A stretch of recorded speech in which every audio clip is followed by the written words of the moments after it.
So I've been wanting to do a timing belt replacement on the channel for a while, but you know, we're going to do it on a Range Rover or something a bit unusual, but instead I'm just going to settle for this old Ford.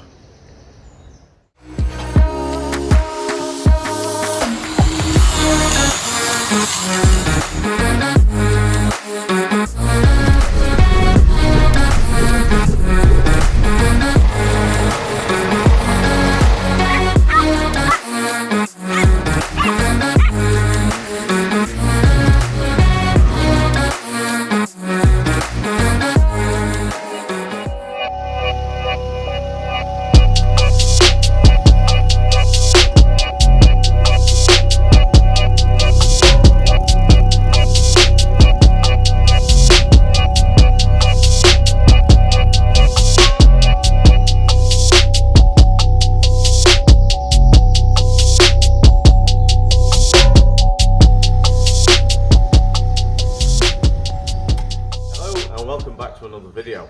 Today we're going to be replacing the timing belt on this 2009 Focus RS. Now, what a car. Let's start off with that. What a car, what a colour. I love these things. But I've never actually done a timing belt on one of these things. So I'm learning with you today. I've got some instructions, I've got the procedures on what to do. But I've been wanting to do a timing belt on the channel for a while now, so let's do it on one of these things, eh?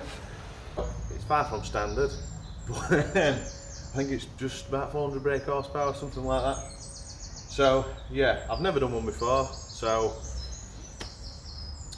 yeah, there's not a lot to say really. So let's have a quick look at the instructions on how to do it, see if there's any special locking tools that's needed, and let's get on with it. Right, so we've got some instructions here, more instructions, and they all basically, well, they're all going to say the same thing, but from all three, not one of them has mentioned locking tools. So it's just a case that the crank and two cams have got marks, so it's a case of just stripping all the covers off, aligning the marks, marking them with Tipp-Ex, and going, well, and going from there. It really is really old school, which I'm really surprised about. I have read somewhere there is a different way of doing it, but I've got no caps for the camshafts at the other side, and this is official from Ford, the way to do it. So all this is Ford paperwork, and not one mentions locking the cam off.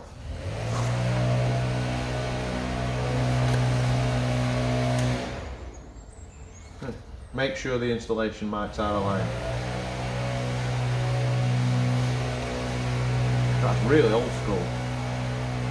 Well,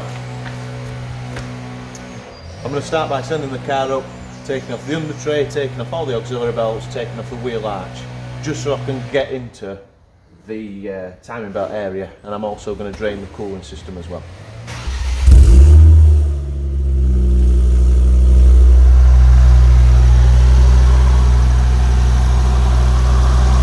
So we're just having a listen now, I can't hear any nasty noises. Sounds lovely, really nice.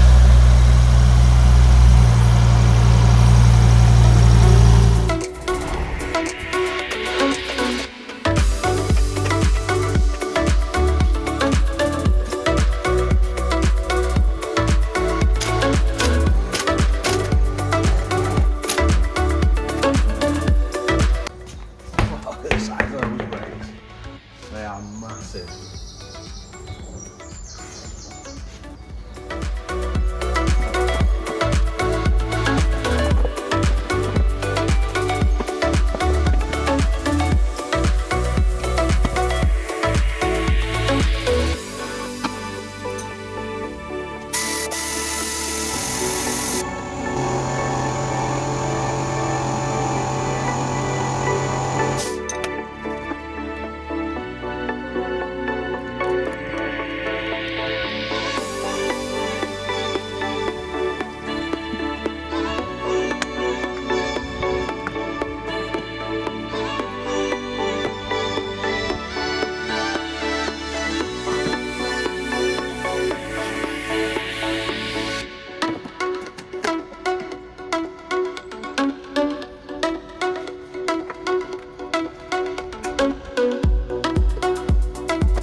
30mm nut off and 4 bolts holding the pulley on. It says I'll need a puller, but it's wobbling, so I don't think I'll need one. Oh. Whew, that was quite tight. So it is quite cramped under here, so the manual says to pull on the timing belt so the tensioner releases, and then put your well, drill bit, timing tool, locking pin, I think there's a correct term for it, to slacken the belt off. So I actually just grabbed the lug at the other side and pulled it down and then put the locking pin in, and it's done the same job. So rather than disturb the timing with the belt, we'll by pulling the belt down like it says in the manual, so that is a bit easier. That water pump looks like it's going to be really tight. But anyway, let's get this belt off.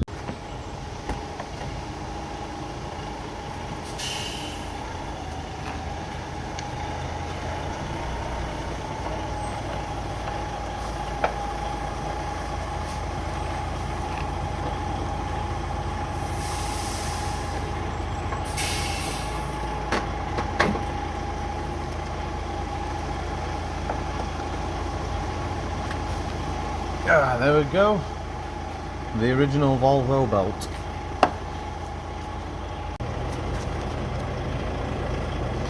Right, so just double check the camshafts.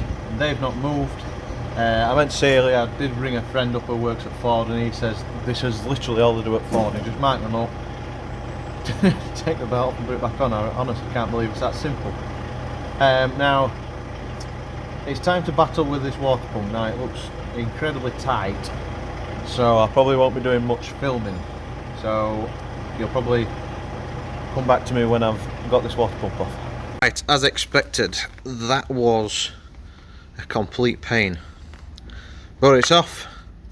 As you see, it's the original Volvo one, so it's just time to rebuild it back up. So the new one is going to be just as hard to get in as this one is to get out. There's just no room to get the bolts out, so there's no room to get the pump out. It is a bit of a faff. So I'll just show you the engine now. So yes, it's got to go up there, and as you can see there's not much room at all. So now, as you can see, I've cleaned all the face of the pump where the seal goes, so it's just a case of fitting the new one. Right, that water pump is now on and secure with new bolts. That is an absolute pain to do. There's just no room to get in. I mean, that's how much room you've got. You've literally got to place the water pump in a specific position to then get it in between the cover here and the chassis leg, slide it across, spin it all the way around and put it in. Don't get me wrong, it was a lot easier to put it in than it was getting it out, but I think that's because I found out taking the old one, removing the old one, sorry. So yes, I've got to put a guide pulley there, tensioner there, and let's get this timing belt on.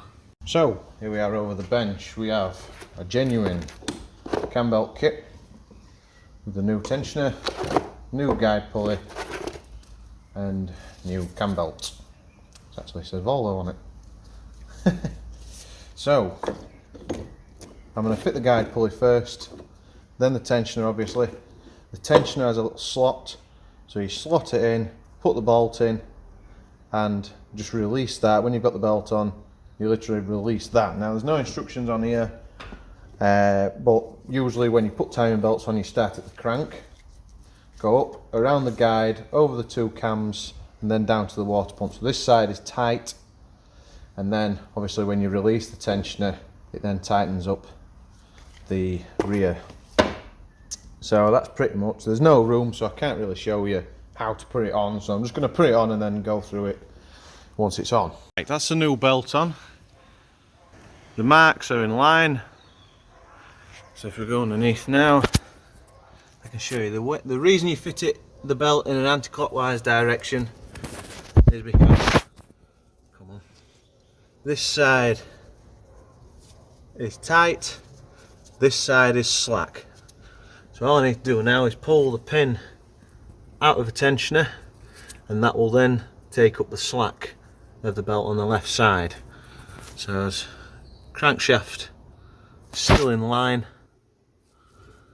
and then we'll rotate the engine twice, make sure the marks line back up, and that's it, then we can rebuild it. Right, so I've just turned the engine over 4 times. It says twice, but I just turn it over just to make sure the belt is settled on the pulleys. It just straightens everything out really. As you can see there, brand new belt. So yep, the cams are aligning with the marks, and the crankshaft is also in line. So now it's just a case of putting the pulley back on, putting the timing belt covers back on, and rebuilding it.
Those auxiliary belts now.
Right, so I'm going to start the engine up now, and because we've emptied the full system, I'm going to put the heaters on warm, and I'm going to let the engine run just at an idle until it bleeds all the air out the system, and then wait for the thermostat to open.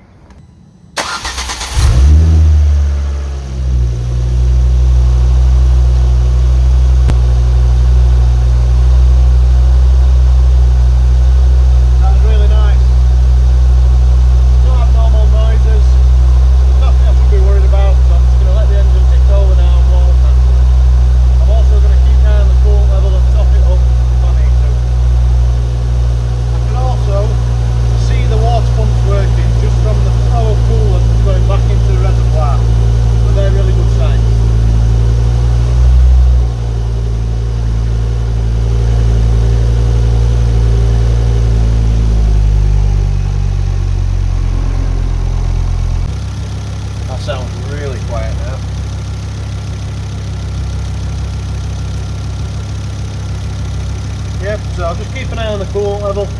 keep an eye on the temperature, and then I'll see you when the thermostat's open. Okay, the engine's up to operating temperature now, the thermostat's open, water's circulating nicely, heaters are nice and warm, and the level's not really gone down that much in all fairness. So it's running really smooth.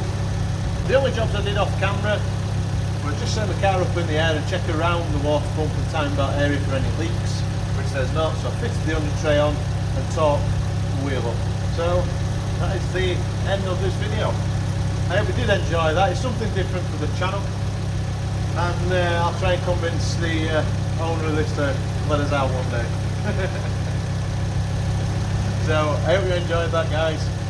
Please subscribe to the channel, and I'll see you in the next video.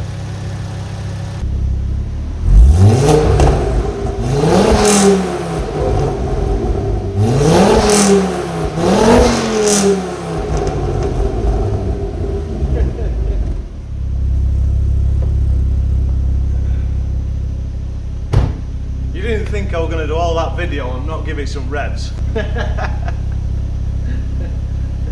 What a car, what a sound.